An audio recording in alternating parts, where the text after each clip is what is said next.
first guest tonight is a star of stage and screen. He can currently be seen in the film Sleepy Hollow and on Broadway in James Joyce's The Dead at the Belasco Theater. Please welcome Christopher Walken.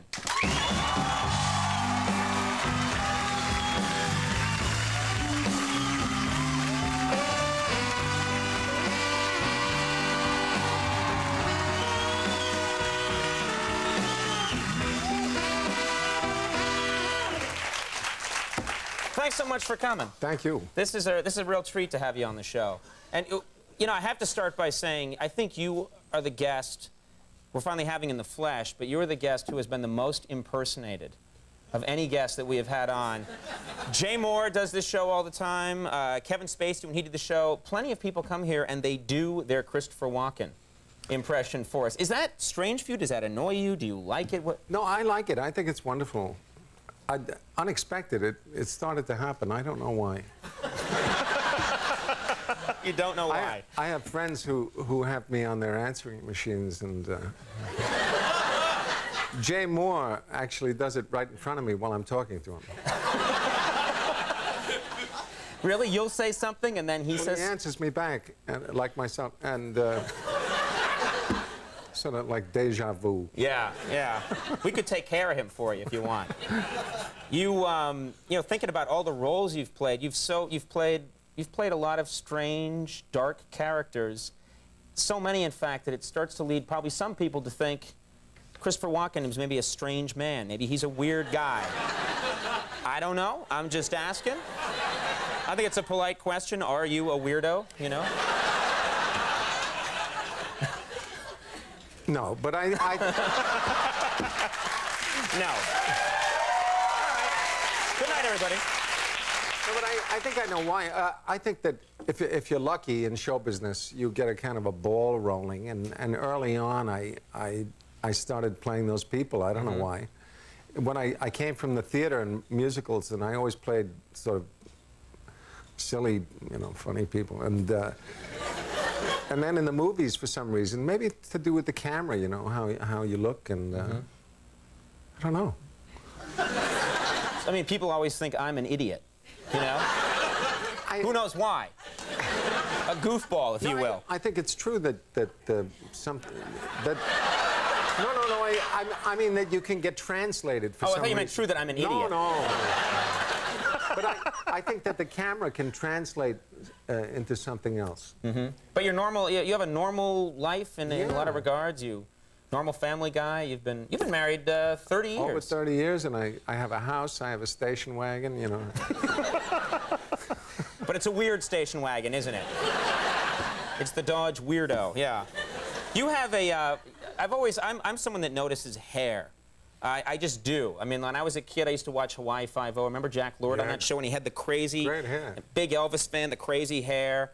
You have good hair. You're one of the people whose hair I admire. Do you think about your hair very often? I do. You do? And I've tried to take care of it. And it's easy to talk about hair with someone who has plenty.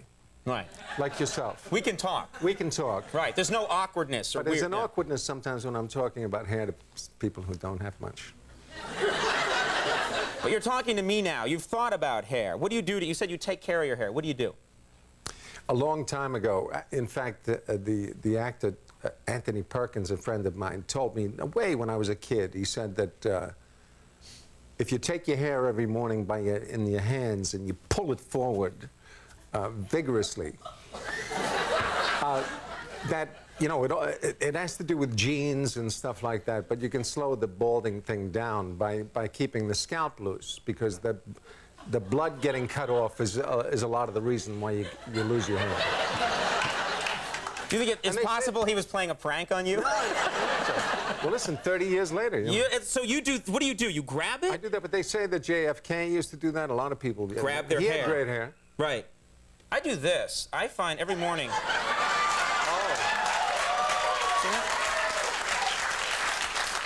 Well, I do that for an hour, and then I...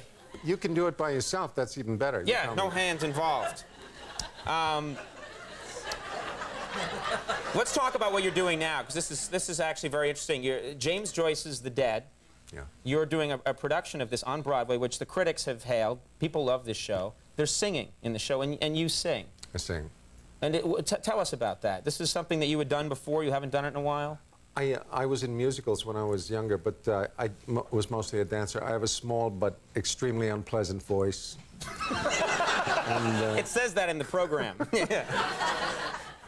But the show is about a party and people who go to a party and sing and dance, and they're not supposed to be professionals, and some of them are, but I'm not. I sing, I just do my best. Kind of like singing in the shower, I guess. When I started the show, they asked me if I would go to a coach. Vocal coach, yeah. Yeah, and I said it was too late. There's no time for that now.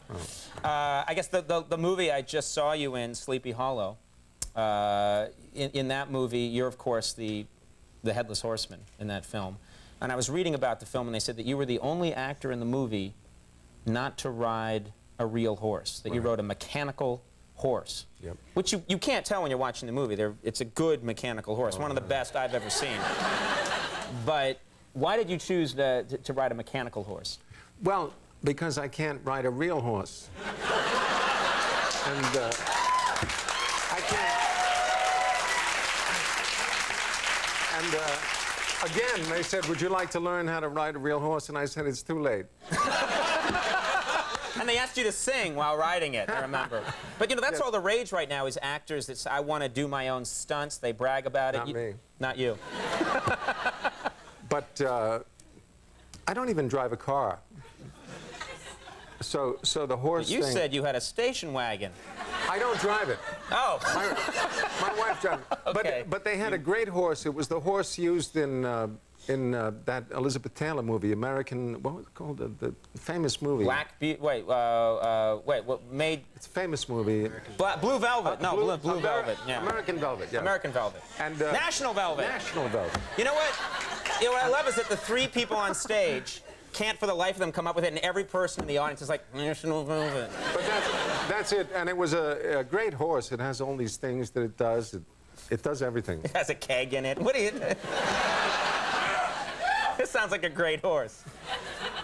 I wish we had more time to talk to you. I wish you could come back sometime, because we're thrilled to have you here. The James Joyce's The Dead, which, as I said, has been getting rave reviews, is at the Belasco Theater in New York City, and they say definitely don't miss seeing that. Christopher Walken, real pleasure. Thanks. Thank you for doing it.